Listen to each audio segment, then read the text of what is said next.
Welcome back to the Deep Dive. Our mission is always the same. We take a stack of articles, reviews, and yes, the deepest fan theories, and we pull them all together to give you a single comprehensive shortcut to being well-informed. And today, we are immersing ourselves completely in V.E. Schwab's modern classic, The Invisible Life of Addie LaRue. This is a big one. It really is. I mean, this is a deep dive that spans 300 years, starting in 18th century France and going all the way to modern-day New York. The scale is massive. The scale is massive, and the concepts are even bigger. We're not just going to summarize the plot. We are going right into the intellectual heart of this novel. We're going to dissect the true cost of immortality, look at love and possession through her two main relationships, and then... Oh, we have to tackle the fan debates. We have to, because they will fundamentally change how you see that ending. Okay, so let's unpack this. The novel kicks off with a truly desperate choice. You've got Addie LaRue. Right. It's 1714. She's in this tiny French village, Vion, and she's just tired of the constraints. So she makes a deal with this primordial entity, this dark god she ends up calling Luke. It's a classic Faustian bargain, isn't it? She trades her soul for eternal life and what she thinks is total freedom. But the fine print? The fine print is devastating. The freedom she wants so badly gets paired with just the cruelest curse you can imagine, perpetual invisibility. And that means? What exactly? It means no one can ever remember her. Not her parents, not lovers, not anyone. The moment she walks out of a room, poof, she's gone from their memory. It turns her entire existence not into a life, but into this 300-year conflict. Exactly. The sources immediately frame this whole thing as a war. Yeah, we've got that powerful quote that sets the stage. It's something like, the first shot may have been fired back in Vion. But this is the beginning of the war, and that phrase, the war, it just perfectly captures her whole struggle. It's Addie against the darkness, Addie against oblivion. And Addie against her own desperate need to just matter. Right. So if that's the war, let's look at the terrain. The foundational theme that really drives Addie is this interplay between memory and meaning, and the real price of that freedom she wanted. She wanted to be like a tree, right? That was her whole thing. Mm-hmm. To belong to no one but herself. And, Luke grants her that. He gives her total independence, but he simultaneously rips away the one thing that makes freedom bearable. Connection. Connection and consequence. She gets total freedom, but it comes with this utter meaninglessness. And the psychological terror of the novel isn't just the loneliness. It's that she starts to question her own reality, her own sanity. Well, yeah. Being forgotten like that, as one analysis puts it, is a bit like going mad. If you can't leave a footprint, a mark of any kind, how do you even know the journey happened? Which gets us to that central existential question of the book. If a person cannot leave a mark, do they exist? And that fear, that non-existence, is what drives her for centuries. She is constantly trying to defy the curse, to somehow fight back against this invisibility. Yes, and this is where the historical context really shines. Early on in her curse, Addie ends up in Enlightenment-era Paris. Okay. And we see her spend time at the salon of a real-life historical figure, Madame Geoffrin. And this is a really critical detail. Why is that so important? Because in 18th century Europe, women were, systematically barred from formal education, from public life. Salons were the only places where women could host and participate in these really rigorous intellectual debates. It's how they could get any kind of renown or influence. So Addie, the perpetually forgotten woman, is drawn to the one place where other women were fighting for their own kind of visibility. Precisely. But through ideas and influence, not through, legal standing or physical presence. It turns her magical curse into this devastating metaphor for historical marginalization. Wow. Okay, so she's fighting the same battle as them, but it's magnified by this cosmic supernatural order. Exactly. It makes her magical problem feel immediately recognizable and tragic. That is such a powerful connection. And, you see similar concepts in other niche literature about identity and memory. Mm-hmm. Like there's the sudden appearance of hope, where the main character is also forgotten, but she becomes dangerous because of it. Mm-hmm. Or How to Be Remembered, where a character gets reset and forgotten by everyone every single year. Right, but Addie's situation is it's unending, which makes her struggle for a mark all the more desperate. And it's through that desperation that she finally meets the one person in 300 years who can actually say her name. And that just shifts the entire dynamic of the book. It moves from Addie versus the world to Addie versus her two great adversaries, Luke, the darkness, and Sabotage. Henry the Reprieve. So let's get into section 2, the two relationships, what they teach us about love Hmm. versus possession. Let's start with Lukács, the darkness. He's presented right from the get-go with this unapologetically antagonistic nature. His whole strategy is just psychological warfare. He's cruel. Yeah. He throws her deepest fears right back in her face, telling her things like, your pain is meaningless, your life is meaningless. He just wants her to break, to surrender her soul willingly. But it's more complex than that, right? I mean, the fan commentary always notes that while he starts as this embodiment of cosmic cruelty, Yeah, some argue he actually softened, or even, quote, humanized over time because of this prolonged, weirdly intimate connection with Addie.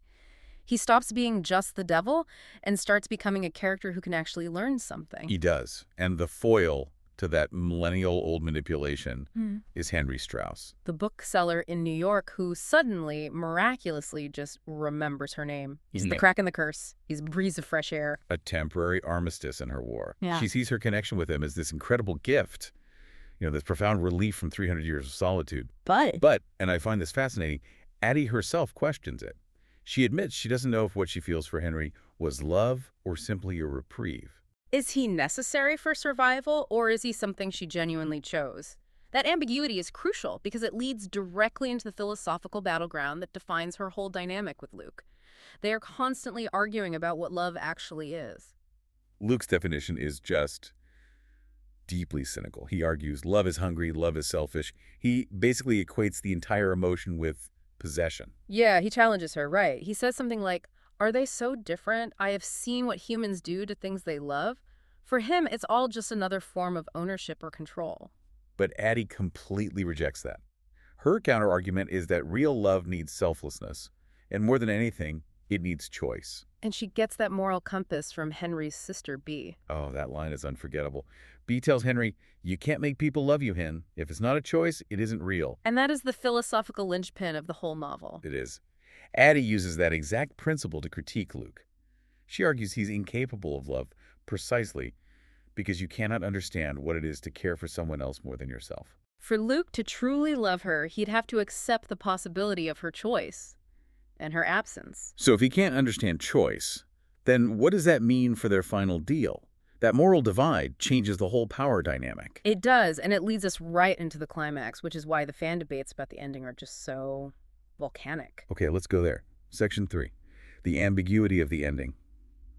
So the novel concludes with Addie sacrificing her freedom to save Henry's life. She joins Luke in London in this new long-term bargain. But she has a plan, a plot. Her goal is to make Luke tired of her, to make him not want her anymore, and that will activate a loophole that sets her free forever. Okay, but the problem for a lot of readers is that this vengeful plotting seems to kind of contradict her psychological state at that point. Exactly. I mean, we know she survives 300 years of his manipulation, but she also admits that she no longer hates him. So if the dynamic has softened, why the sudden, intense revenge streak? And this contradiction is what fuels Theory 1, The Henry ending. the happy fiction theory. Walk us through that logic. Okay, so this theory suggests that the final pages we read, the part about Addie plotting her grand escape from Luke while living with him in London, that's not objective reality. What is it then? It's the ending of the novel that Henry, the author, writes about her life. It's the version Henry wants to believe is true, that she's still fighting, that she's still free in spirit. But in reality, According to this theory, Addie and Luke just found their way back to their strange, eternal, kind of toxic equilibrium.